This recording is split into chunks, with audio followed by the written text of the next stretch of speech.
Shalom, queridos alunos da Escola de Teologia Logos. Hoje vamos para a nossa quarta aula, a aula de Bibliologia, ou também chamado de Introdução Bíblica. Mais profundidade, estudando livros por livro, você vai ter essas informações na outra matéria, que é a matéria de teologia bíblica do Velho Testamento e teologia bíblica do Novo Testamento. Aqui eu estou te dando a base e a importância das escrituras sagradas.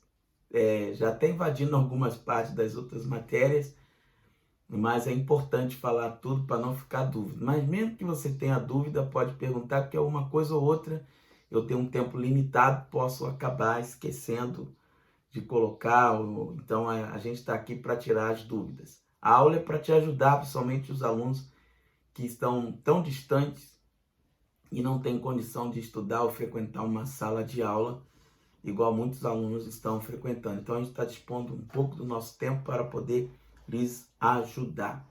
Eu quero começar a aula de hoje citando Gálatas capítulo 1, versículo 8, aonde o apóstolo Paulo, ele diz: mesmo que nós, ou ainda um anjo, desça do céu, vos trazendo um outro evangelho, uma outra mensagem, uma outra palavra, que não seja esta, seja anátema, ou seja maldição. Então, queridos, não existe mais revelação que possa unir as escrituras sagradas, que possa somar as escrituras sagradas. Tudo que tinha que ser escrito já foi escrito, tudo que já foi colocado já foi colocado, o que tinha que ser revelado já foi revelado, tudo que tinha que virar doutrina já virou doutrina. Então hoje muitas vezes a gente até inadvertidamente acaba dizendo: eu recebi uma revelação de Deus, né? Eu recebi uma revelação do Senhor. Então a gente confunde às vezes os dons espirituais, onde você tem ali uma palavra de conhecimento, uma palavra de sabedoria, e algumas pessoas, até mesmo líderes religiosos, querem se colocar acima da Bíblia, dando seus ensinamentos como doutrina válida, como ensinamento universal para todos, e a gente tem que tomar muito cuidado com isso. Hoje não existe mais revelação. A Bíblia fala que profetas foram até João. Então, depois, o que nós temos são as pessoas recebendo ali um esclarecimento, uma profundidade, né? Uma elucidação, né? Daquilo que está nas escrituras sagradas. Mas a revelação hoje, ou a inspiração hoje, que foi Deus soprando no ouvido do homem, a gente não pode mais fazer essas afirmações. Por isso que na aula de hoje a gente vai tratar sobre o cânon do Velho e do Novo Testamento. Deixa eu explicar primeiro o que é cânon. Cânon é o nome que se dá ao conjunto de livros inspirados e aceitos para servirem como regra de fé e prática. Portanto, os 66 livros, 39 do Antigo e do Novo Testamento e 27 do Novo Testamento, formam o cânon, ou seja, a somatória desses 66 livros formam ali o que nós chamamos de Bíblia. O cânon é o nome que se dá ao conjunto desses livros inspirados. Esses livros que foram dados por Deus, como revelação de Deus. A palavra cânon é de origem grega e significa vara, ou vara reta de medir. Daí tomou o sentido de vara de medir ou de régua. Também significa um modelo ou regra para julgar ou medir. Ou seja, o cânon vai trazer para você hoje a resposta por que é que a nossa Bíblia tem 66 livros E a Bíblia Católica tem 7 livros a mais que chamamos de livros apócrifos. E existem outras Bíblias que, além dos livros dos 66 da nossa Bíblia, mais 7 do livro apócrifos, tem também outros livros que nós chamamos de pseudoepigráficos. No caso, a Bíblia, com os 66 livros, para nós, formam o cânon, porque ela se enquadra dentro do conjunto de regras para pertencer o conjunto de livros sagrados. Porém, o que nós chamamos de livros apócrifos são livros que não foram citados por Jesus. Então, vamos falar sobre isso aqui. Livros que não foram citados por Jesus, alguns deles foi escrito durante o período interbíblico, os 400 anos em que Deus ficou em silêncio com a face da terra. Então, por exemplo, o livro de 1º e 2º Macabeus. Existem exigências para que esses livros sejam realmente considerados sagrados, sejam considerados realmente inspirados pelo Espírito Santo. Então, a gente vai falar sobre isso hoje. Já o que nós chamamos de pseudoepigráficos, a Igreja Católica chama de apócrifos. Tá ok? Então, na Bíblia Católica, eles entendem que o cânon é os 66 da nossa Bíblia, com mais 7 outros livros, e ainda alguns acréscimos em alguns livros, no livro de Esther, no livro de Daniel e no livro de Daniel, livro de Esther, e ali algumas outras citações ali, que a gente vai mostrar aqui para você. Bem cedo na história, Deus começou a formação do livro que haveria de ser um meio de sua revelação ao homem. Os 10 mandamentos começou escrito em pedra. Êxodo 31:18, Deuteronômio 10, versículo 4. Escritos com o dedo de Deus, o próprio Deus escreveu. Moisés só anotou. Então o próprio Deus escreveu aí nessas pedras. O próprio Deus. Deus mesmo escreveu nas 2 tábuas e deu a Moisés como testemunho da aliança entre ele e Israel. As leis de Moisés, escritas num livro e postas ao lado da arca, Deuteronômio 31, 24, ao versículo 26. Moisés deu sequência ao que Deus começou.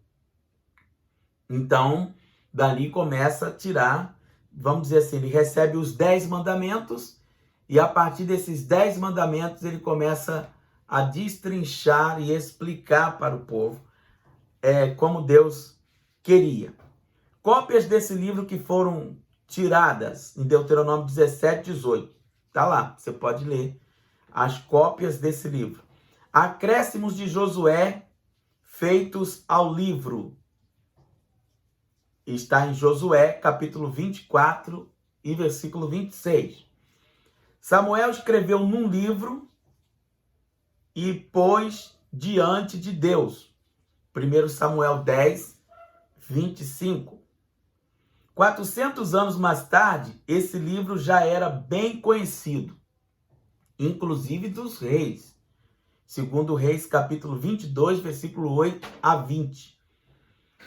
Os profetas escreveram num livro, num rolo, né? Jeremias 36, 32, Zacarias 1, versículo 4, 7, Zacarias capítulo 7, versículo 7 a 12. Também, você pode ler, e isso vai lhe ajudar a entender como foi a formação da Bíblia e a Escritura Sagrada. Esdras leu este livro de Deus publicamente. Esdras capítulo 7, versículo 6 e Neemias 8, versículo 5. Inclusive aconteceu um grande avivamento aí por ocasião da leitura desse livro, aonde ele leu em pé, não é?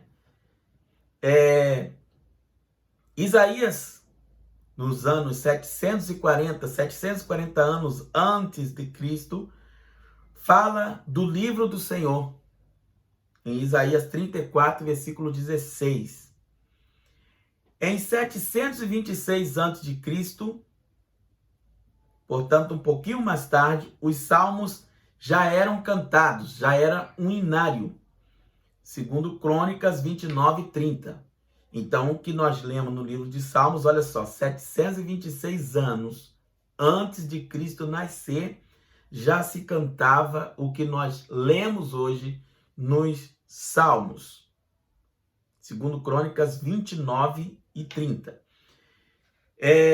553 antes de Cristo, Daniel refere-se aos livros, Daniel 9, versículo 2, eram os rolos das escrituras de então. Ele se refere a esses livros aí como textos sagrados.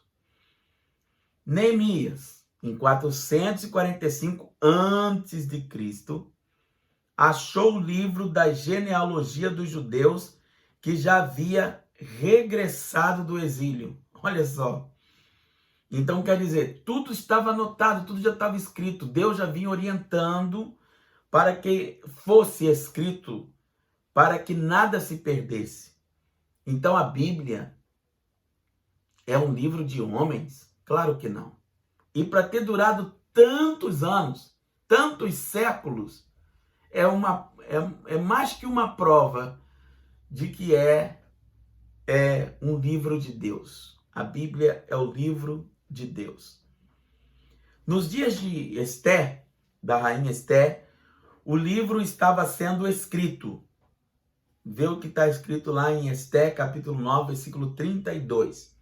Ou seja, ainda estava em processo de evolução e ampliação dos ensinamentos. Encontramos profetas citando outro profeta do que se infere haver mensagem escrita. Miqueias 4, versículo 1 a 3 fala sobre isso. Isaías 2, versículo 2 a 4. Que pena que eu não tenho tempo aqui de ler, mas é uma aula, então você vai ter que pegar a sua Bíblia e vai lendo aí, correto? Vai acompanhando comigo. Você já estudou em outros capítulos que a Bíblia é composta de 66 livros, e então você com certeza já deve ter se perguntado por que esses 66 livros e apenas estes fazem parte da nossa Bíblia Sagrada. Pois bem, isto é porque eles foram aceitos para pertencer ao cânon das Escrituras Sagradas. Ou seja, não é qualquer pessoa que vai lá, escreve um livro e aí então ele vai estar na mesma autoridade da Bíblia. A pessoa vai dizer, eu recebi uma revelação lá no monte, eu recebi uma inspiração e eu escrevi o livro. Assim como, por exemplo, da Bíblia dos Mormons, fala que ele recebeu a visita de um anjo e aí foi então que ditou para ele o que ele escreveu, que hoje é o que é válido na igreja da Igreja de Jesus Cristo dos Santos Últimos Dias, os Mormons, não é? Inclusive eu tenho aqui essa Bíblia dos Mormons para lhe mostrar. Então, é como se fosse uma revelação, o livro dos Mormons. É o outro testamento de Jesus Cristo. Por isso que eu comecei citando Gálatas, capítulo 1, versículo 8, não é? Que diz que mesmo que um anjo desça do céu e vos traga outro evangelho, além desse que já está posto, seja considerado maldição. Então, tudo que tinha que ser revelado a nós, já foi revelado a nós. Entendeu? Mas quando for a leitura, quando for fazer a matéria de heresiologia, você vai estudar bem sobre essa religião. E sobre esses outros livros também. Lá no primeiro item do nosso capítulo, você leu que cânon é um conjunto de livros. E os livros que fazem parte do cânon da Bíblia Sagrada foram aceitos por serem convenientemente inspirados por Deus e por isso servem como norma de regra de fé e prática. As mesmas coisas que nós lemos na Bíblia, que nós chamamos dos evangélicos, da Bíblia cristã, também você lê na Bíblia católica. A única diferença é, às vezes, a mudança de um capítulo para o outro. Por exemplo, se você ler o Salmo 115 na nossa Bíblia, que fala não adorar a imagem de escultura, tem boca que não fala, tem olhos não veem, tem ouvidos não ouvem, tem nariz mas não cheira, nem som sai da sua garganta, vai estar no capítulo 114, no Salmo 114 da Bíblia deles. Antes, mas fala a mesma coisa, a mesma escritura. Então, servir como norma de fé e prática significa que serviram como norma para orientar a vida espiritual e material do povo de Israel e de nossa também. É claro, evidente. Você viu acima que o sentido inicial de cânon era vara de medir e régua. E os livros para pertencerem ao cânon eram como que medidos, se passavam por uma medida, né? Eles eram filtrados, vamos colocar assim, e aí eram incorporados ao cânon. Para serem incorporados, teriam que observar, obedecer certos padrões e divisões da Bíblia, a saber, o Velho Testamento e o Novo Testamento. A formação do cânon do Velho Testamento obedeceu certas medidas e padrões diferentes das usadas para o cânon do Antigo Testamento. É importante eu escrever para você como é que se escreve a palavra cânon, com acento no A. C-A, acento circunflexo no A, N-O-N. Cânon. O cânon do Velho Testamento o Espírito Santo orientou o povo de Deus na escolha dos livros que deveriam fazer parte do Velho Testamento. No decorrer da história foram escritos muitos livros bons e instrutivos. Dentre eles havia uns que eram divinamente inspirados. Na época do cativeiro, por exemplo, aí por 700 anos antes de Cristo, apenas a lei era considerada como uma coleção de livros inspirados. E cativeiro significa prisão, e se refere à época em que o povo judeu, deixando-se levar pela idolatria, perdeu toda a glória e foi levado como escravo para a Síria e Babilônia, aonde sofreu durante 70 anos. Então, nós já estudamos bastante uma relação de citações de como começou a aceitação dos livros do cânon do Velho Testamento. Quando os judeus voltaram do cativeiro purificados por seu sofrimento, demonstraram um novo interesse por sua religião, o judaísmo, é claro. Começaram a colecionar aqueles livros que reconheciam como inspirados. E segundo a tradição judaica, Esdras teve uma participação importante nesta tarefa. Depois da morte de Esdras, a obra continuou. O livro de Malaquias foi o selo dos profetas, isto é, o último livro a ser juntado à segunda divisão da Bíblia hebraica chamada livros proféticos. Mais tarde, foram acrescentados os livros conhecidos na Bíblia hebraica com os escritos. E assim ficou pronto o cânon do Velho Testamento. Então, é assim que ficou a formação desses livros. O Velho Testamento foi frequentemente mencionado por Jesus e seus apóstolos, já mostrei isso na aula anterior. No tempo de Cristo já estava pronto o cânon do Velho Testamento.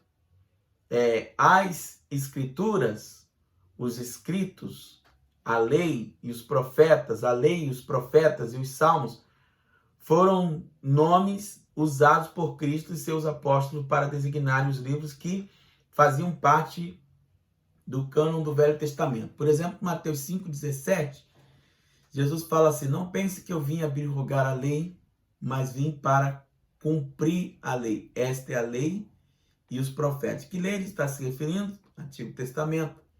Outras vezes a expressão, esta é a lei e os profetas. E se referindo à Torá, a Bíblia dos judeus, que é composta aí dessas duas divisões a princípio. O Pentateuco, os 5 primeiros livros da lei, todos os outros eram chamados de profetas apenas com uma divisão. Profetas anteriores, né? E os profetas posteriores. Depois, eles acrescentaram ao cânon os livros poéticos, que eles chamam de escritos. Apenas dão esse nome de escritos. Ou agiógrafos. Livros desaparecidos citados no Velho Testamento. Ninguém encontrou mais esses livros, tá? E é muito importante o aluno conhecer esses livros aqui. Saber desses livros. Se são citados na Bíblia, eu vou pedir para você ler esses livros que nunca mais foram encontrados. Esses livros foram úteis para Deus e só Ele conhece os seus destinos. Pode ser Pode ser que um dia eles venham à luz como os manuscritos de Qumran, no Mar Morto, em 1947. Né? De repente começa a aparecer, já pensou? Seria muito importante se esses livros aparecessem. Eu acho que ia responder muitas questões, ia tirar muitas dúvidas do povo. Como a revelação de Deus é gradativa e progressiva, você vê, só em 1947 encontraram cópias dos manuscritos originais nas cavernas de Qumran, no Mar Morto, não é? Então, de repente esses livros apareçam. Vou citar o primeiro, Livros das Guerras do Senhor. Está em número 21:14. Livro dos Justos. Josué capítulo 10 e 13, 2 Samuel 1:18 confirma a existência desse livro. Livro da História de Salomão. Imagine quantas coisas interessantes não devem existir acerca da vida de Salomão. 1 Reis 11, versículo 41. História do rei Davi. Olha, que livro. Seria interessante a gente conhecer isso. O que a gente já conhece em crônicas, né? Eu, pelo menos, sou muito fã de Davi. Davi foi um homem extraordinário, né? O maior rei que Israel já teve. História do rei Davi está em 1 Crônicas 27 e 24. Ninguém nunca mais viu esses livros, ninguém sabe onde está. Crônicas de Natã. Natã foi um profeta, e Gade. Gade foi um outro profeta que orientaram muito a Davi. Então, quantas mensagens esses profetas não trouxeram da parte de Deus? 1 Crônicas 29, 29. Também Histórias de Natã. É um livro só da história desse profeta. Natã, profecias de Aías e visões de Ido. 2 Crônicas 9, 29. 2 Crônicas 12, 15. E também 2 Crônicas 26, 22. Livro de Osai, ou Rosai. Rosai também pode ser citado assim. 2 Crônicas 33, 19. Muitos outros citados, especialmente nos livros de crônicas. Por exemplo, um livro considerado que eles até encontraram, mas são considerados apócrifos. Lá no livro de Judas cita o livro de Enoque, né? Enoque como um profeta. Agora falei do Antigo Testamento. Vamos falar do cânon, ou os critérios pela qual os livros são escolhidos, ou como foi a formação deles para fazer parte de livros sagrados. No início da Idade Apostólica, os cristãos usavam apenas o Velho Testamento. Não tinham outros textos. Foram depois surgindo as memórias dos apóstolos, os relatos de viagens e cartas. E no tempo de Jesus e seus apóstolos, a única parte da Bíblia que estava pronta era o Velho Testamento. Mesmo quando Jesus estava aqui na Terra, só citava aí o Antigo Testamento. Algum tempo depois da ascensão, da ascensão de Jesus aos céus, ou seja, quando ele foi recebido para os céus, seus discípulos começaram a escrever suas memórias. Além de escrever esses evangelhos, outros começaram a escrever relato das atividades missionárias de alguns apóstolos, como, por exemplo, as viagens de Pedro, as viagens de Paulo, e esses relatos históricos formam o livro de Atos dos Apóstolos. Então aí já temos os evangelhos e agora o livro de Atos dos Apóstolos como um livro histórico, citando então a viagem aí dos apóstolos.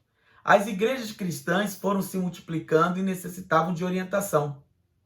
Então, quando os apóstolos não podiam visitar as igrejas, eles escreviam cartas e estas cartas eram lidas por todos os cristãos, mesmo depois de morto os seus autores. E esses escritos todos foram, aos poucos, tomando lugar tão importante na vida da igreja, que acabaram sendo reunidos em um só cânon, que recebeu o nome de Novo Testamento. Ou seja, fizeram uma somatória de todas dos evangelhos, do Atos Históricos, as viagens dos apóstolos, as cartas que eles escreviam para as igrejas para dar orientação, e aí foram somando e formaram então o cânon do Novo Testamento. Ao contrário do cânon do Velho Testamento, os livros que formariam o cânon do Novo Testamento foram escritos relativamente em um pouco tempo. Ou seja, o Antigo Testamento levaram muitos e muitos anos, até séculos, né, para serem escritos. Mas o do Novo Testamento levaram pouco tempo assim de um tempo de uma escrita para o outro. Então vamos lá. A carta de Tiago, e talvez, né, esse Tiago aqui, irmão de Jesus e pastor da igreja de Jerusalém, a carta de Tiago, talvez o primeiro escrito do Novo Testamento, e o livro de Apocalipse é com certeza o último datando da época próxima ao ano de 96 depois de Cristo. Antes do segundo século depois de Cristo, já há farta menção dos livros que iriam constituir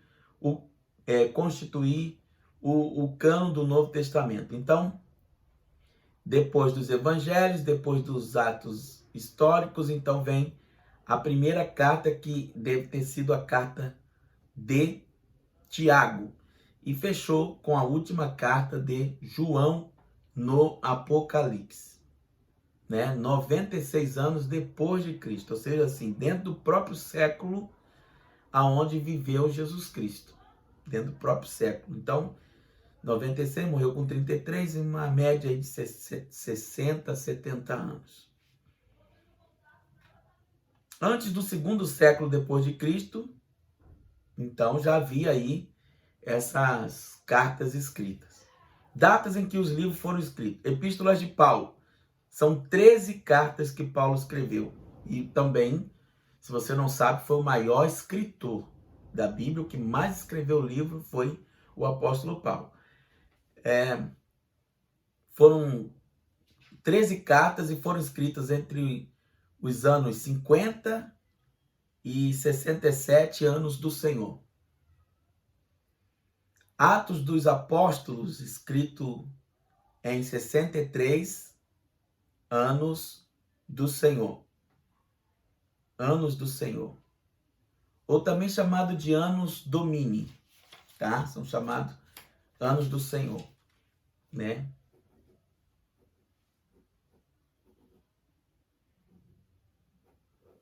Anos domini. Seria assim, escrito, né? E a tradução seria colocado assim, AD. AD, anos do Senhor.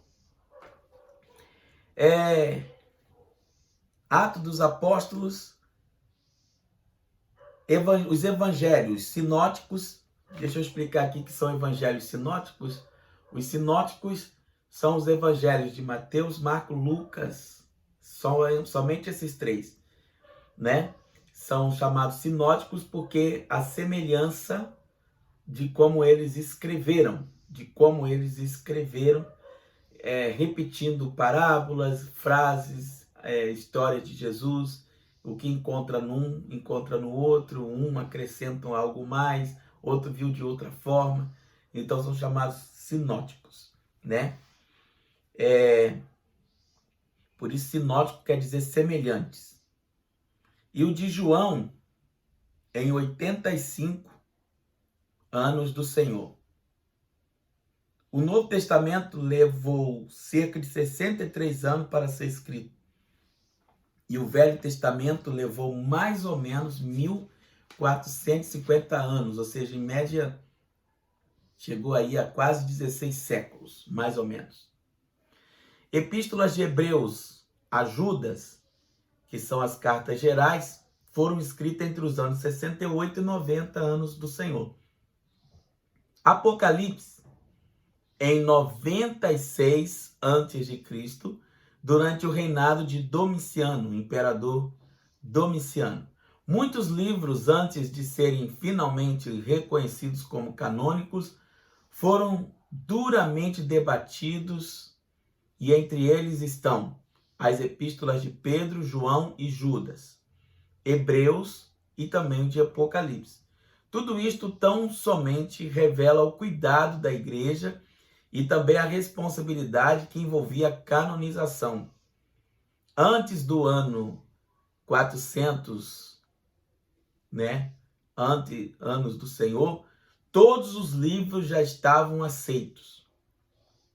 Em 367 anos do Senhor, anos domini, Anastácio, patriarca de Alexandria, publicou uma lista dos 27 livros canônicos idênticas a que hoje possuímos, de Mateus até Apocalipse.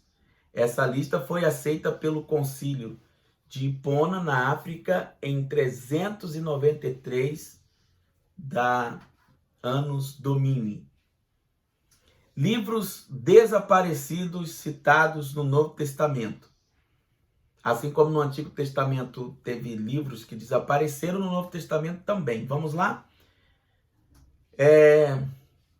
No Novo Testamento encontramos a menção desses livros até agora desaparecidos. Algum exemplo dele? Uma carta de Paulo aos Coríntios, 1 Coríntios 5, 9. Ninguém encontrou essa carta até hoje. Outra carta de Paulo aos Laodicenses, Colossenses 4, versículo 16. Palavras de Jesus, não registrada em nenhum livro canônico. Atos 20, versículo 35. 1 de Coríntios 11, 23. E também João, capítulo 21, versículo 25. A necessidade de seleção.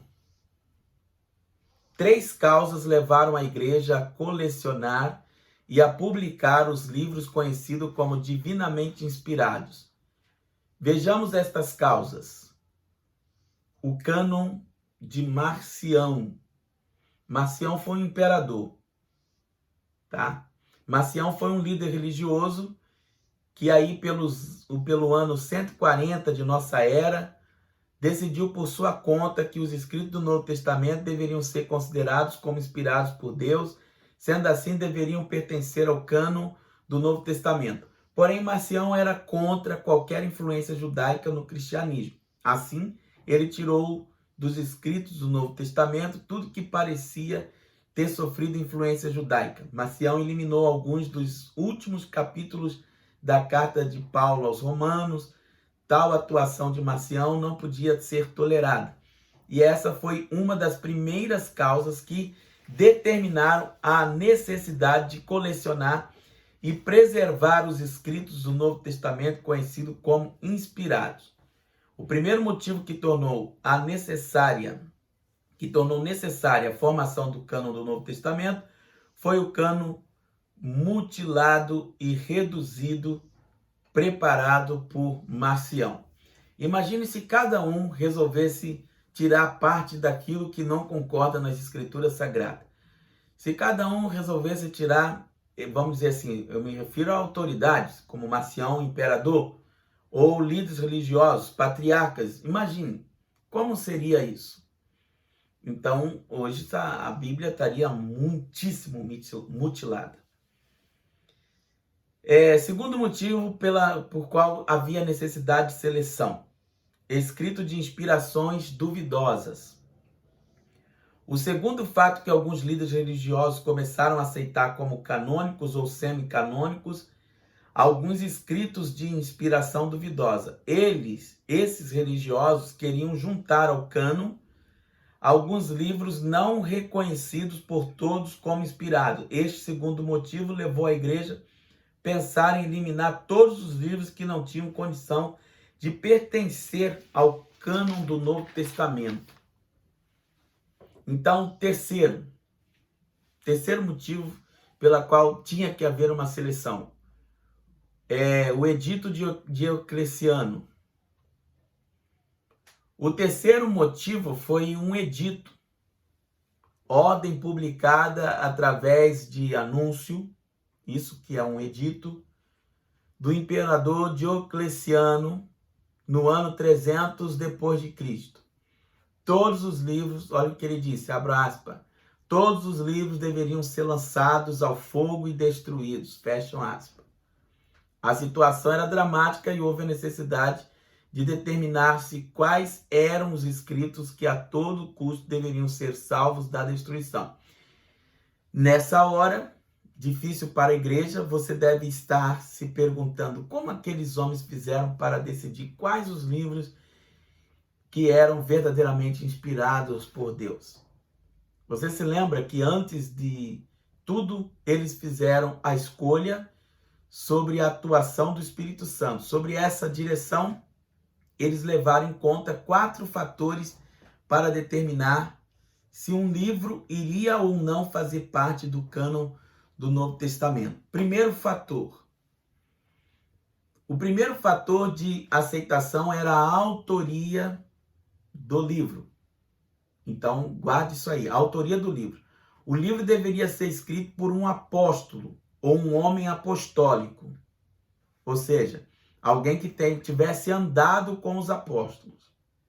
Então, um apóstolo ou alguém que tivesse andado com o apóstolo. Entende-se a exigência sobre a autoria. Quem havia estado em contato direto com Jesus Cristo havia sido os apóstolos. E os livros também poderiam ser de autoria de homens apostólicos. Ou seja, um homem apostólico era aquele que havia convivido intimamente com um apóstolo. Marcos recebeu a influência direta de Pedro. Pedro foi um apóstolo e Marcos um homem apostólico. Então, o evangelho de Marcos é digno de aceitação, é considerado um evangelista, porque andou com Pedro. Outro homem apostólico foi Lucas, amigo de Paulo. Chegou a visitar Paulo na cadeia. Os escritos de Marcos e Lucas foram aceitos no cânon do Novo Testamento porque eles eram homens apostólicos. Então, isso aqui vai mostrando para você que a Bíblia não foi assim feita aleatoriamente, tá? Vai acompanhando, aluno, e é importante que você vá anotando essas coisas interessantes. Segundo fator. O segundo fator era a doutrina. Doutrina é o quê? Conjunto de ensinamentos. A doutrina ou o conteúdo do livro deveria ter caráter suficientemente elevado e estar de acordo com o restante das escrituras sagradas, ou seja, teria que estar em concordância, em consonância com todo o contexto bíblico, Antigo e Novo Testamento. Segundo este padrão, um grande número de livros foram rejeitados, pois não era qualquer livro que iria ser aceito. Só aqueles que tivessem caráter altamente espiritual.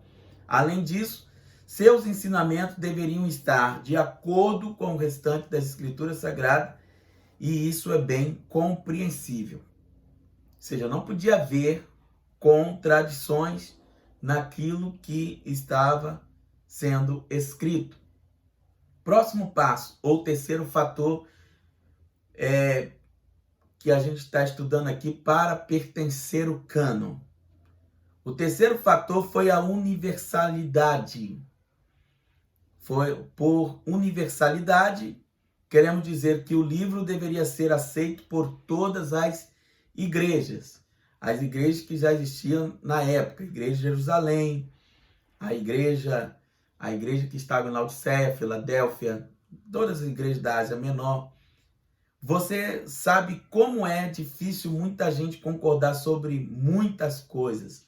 Alguns livros foram imediatamente aceitos por todas as igrejas. Estes livros tiveram consentimento universal. Outros tiveram dificuldade de serem aceitos, principalmente aqueles que depois de algum tempo a sua autoria ficou em dúvida. Por exemplo, a carta aos Hebreus. Nem todos os livros que hoje fazem parte do Novo Testamento foram imediatamente aceitos por todas as igrejas. Mas isso não devemos nos preocupar. Houve um período aceito por todas as igrejas, mas isso, houve um período de discussões, um período de conversas, em que alguns livros era reconhecido por todos, mas outros, como já falamos, eram de inspiração duvidosa.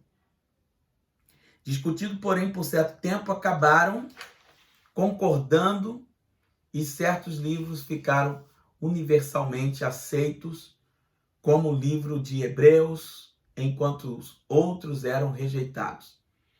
Quarto fator para pertencer ao cânon. O quarto fator é definitivo. É que o livro deveria ser comprovadamente de inspiração divina. Ele tinha que passar por um teste de que foi Deus quem inspirou, que foi Deus quem estava falando, que foi o sopro divino. Ele deveria ter evidência disso. E vimos em capítulos anteriores, que Deus não só inspirou aos homens que escreveram os livros, mas também aqueles que deveriam decidir quais eram inspirados e quais não eram inspirados, ou seja, a seleção. Então, o próprio Deus, vou repetir, vimos em capítulos ou nas aulas anteriores que Deus não só inspirou aos homens que escreveram os livros, mas também aqueles que deveriam decidir quais eram inspirados e quais não eram inspirados para fazer a seleção. Agora vamos falar sobre a diferença que existe entre o cânon da Bíblia protestante e da Bíblia católica. O cânon protestante, incluindo o Novo Testamento, constitui-se de 66 livros. O cânon católico, além dos 66 livros, tem mais 7 livros completos e também foram acrescentados parte do livro de Daniel e livro de Esther. Então, nós estudamos nesse capítulo que o livro deveria seguir certos padrões para serem aceitos no cânon da Bíblia, não é isso? Então, a aplicação desses padrões eram feitas sob inspiração do Espírito Santo. Contudo, a palavra final era dada aos homens. E nem sempre os homens conseguem concordar uns com os outros. Por isso, há diferença entre o cânon católico e o cânon protestante. E a diferença está na quantidade de livros. Para explicar isso aqui, quero citar para você o Congresso Nacional. São 513 deputados federais. Todos eles votam unânimes? Não. Um pensa de um jeito, outro pensa de outro. Um partido pensa de um jeito, outro partido pensa de outro. Não há unanimidade. Da mesma coisa no Senado. 81 senadores. E não há acordo, muitas vezes, para votar uma PEC, uma medida provisória. Não há acordo. Na Bíblia católica e da Bíblia protestante, a mesma coisa. A Bíblia protestante foi mais criteriosa ao selecionar e excluir esses 7 livros que chamamos de apócrifos, ou seja, apócrifos quer dizer livros não inspirados. E já a Igreja Católica entende que esses livros não devem ser considerados não inspirados, ou seja, eles têm que ser considerados livros bíblicos. Então, a Bíblia Católica tem 73 livros e a Bíblia Protestante tem 66 livros. Isso porque não chegaram a um acordo sobre esses 7 livros. Ok?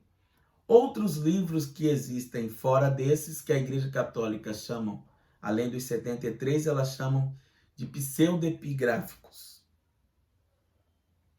O porquê das diferenças? Vamos falar um pouquinho aqui, porque essa é uma das dúvidas que paira na cabeça do aluno. Vamos ver por que a Igreja Evangélica não aceitou como divinamente inspirados aqueles 7 livros e mais 2 acréscimos da Bíblia Católica. Você vai estudar lá na próxima aula sobre esses livros. Aí nós vamos falar especificamente sobre cada um. Os livros apócrifos. Mas talvez tenha a curiosidade de saber quais os livros a mais que a Bíblia Católica tem em relação à nossa. São esses. Você deve anotar isso aí. Tobias não tem na Bíblia protestante. Tobias, Judite, Sabedoria, Eclesiástico, não confundir com Eclesiastes. Eclesiástico, Baruque, primeiro e segundo Macabeus, porque são chamados livros. E além disso, tem os acréscimos do livro de Daniel e no livro de Esté. Em primeiro lugar, os judeus do Velho Testamento não aceitaram esses livros como inspirados. E os próprios judeus ali no Antigo Testamento não liam esses livros, não seguiam esses livros, não viam eles como inspirados, apenas como histórico. Para eles, como para nós, só poderiam fazer parte do cânon da Bíblia os livros inspirados por Deus. Você pode dizer, eles podem ter errado, mas acontece que os próprios escritores destes livros, que os próprios escritores destes livros apócrifos, algumas vezes escreveram reconhecidamente não estavam escrevendo sob inspiração divina. Alguns deles citam isso lá. E eu queria que você lesse. Em segundo lugar, se você tiver uma Bíblia católica, leia o prólogo de Eclesiástico. Tá?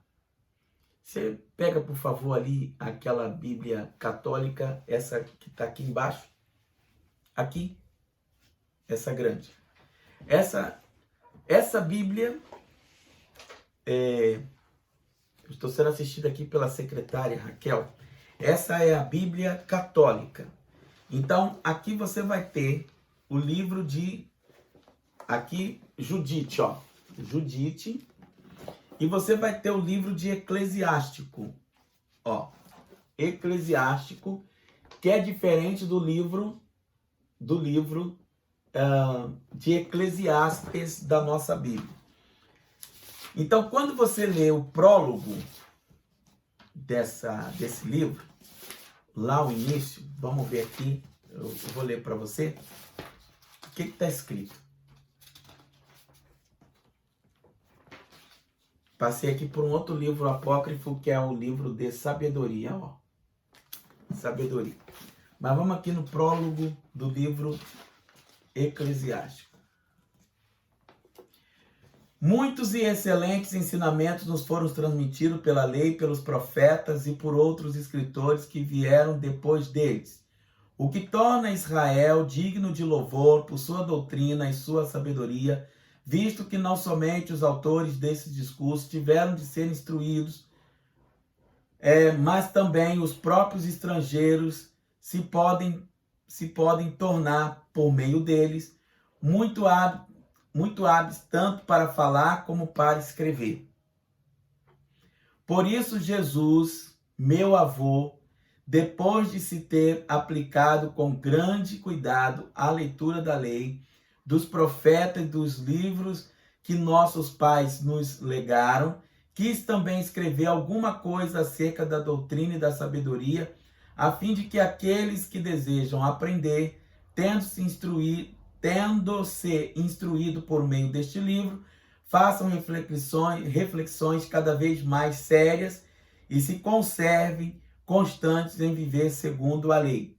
Eu vos exorto, pois, a vir com benevolência, como favor, e aprender e empreender esta leitura com uma atenção particular e a perdoar-nos se algumas vezes parecer que ao reproduzir este retrato da soberania, somos incapazes de dar o sentido, ou seja, o sentido claro das expressões. Então, assim, como é que podemos ler um livro onde o próprio autor se declara duvidoso do que ele está escrevendo, não aceito como verdadeiramente regra? Outra coisa que ele coloca aqui, né? É claro das expressões, porque as palavras hebraicas perdem muito da sua força quando transladadas para outra língua. E não é só este livro, mas a própria lei, os profetas e o contexto dos outros livros são muito diferentes quando se compara a versão com o original. Tendo eu chegado ao Egito no ano 38º do reinado de Ptolomeu, Vérgetes, e tendo-me lá conservado durante muito tempo, encontrei este livro que lá tinha sido deixado e cuja doutrina não era pouca nem para desprezar. Por isso, julguei útil e necessário empregar algum cuidado e trabalho em traduzir este livro. E assim, com muitas vigílias, durante um curto tempo, empreguei o meu estudo em concluir e oferecer este livro aos que querem aplicar o seu espírito e aprender como se devem regular os costumes quando se tomou a resolução de viver segundo a lei do Senhor. Então, é um livro que ele não te dá uma garantia, né, do que você deve ler. Eu não vou ter tempo, mas eu poderia ter anotado aqui para você algumas coisas interessantes. Eu prometo que na próxima aula eu vou mostrar para você quando a gente estiver estudando os livros apócrifos. Aí eu vou te mostrar aqui na introdução ao Eclesiásticos. Eu li para você o prólogo.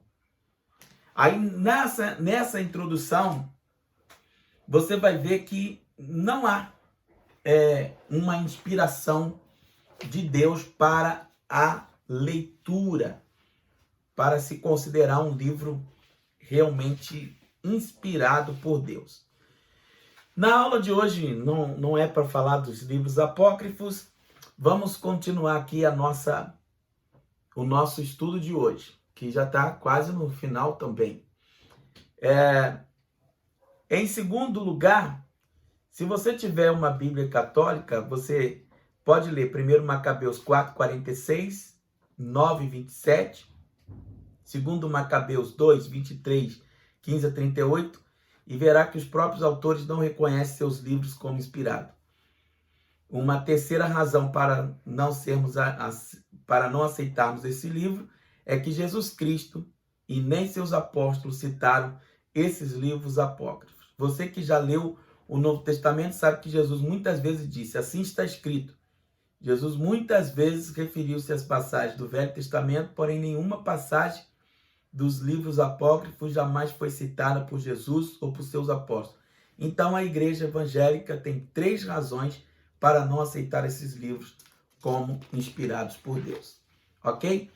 Que Deus te abençoe. Essa foi a nossa aula, onde nós falamos sobre esse importante tema que você deve guardar aí, sobre o cânon do Velho e do Novo Testamento, aonde a gente falou da importância de livros que já desapareceram, e eu espero que essa aula de hoje tenha te trazido grandes esclarecimentos. Não perca a próxima aula, onde nós vamos falar especificamente dos livros apócrifos. Eu vou trazer alguns aqui para mostrar para você e já vou trazer algumas coisas escritas para você poder acompanhar comigo a leitura. Mas não seja preguiçoso, seja um aluno que anota as coisas, seja um aluno que vai pegar essa Bíblia, a Bíblia católica, e vai ler e vai comparar com tudo que eu estou falando. Deus te abençoe em Cristo Jesus. Até o nosso próximo encontro, querendo Deus.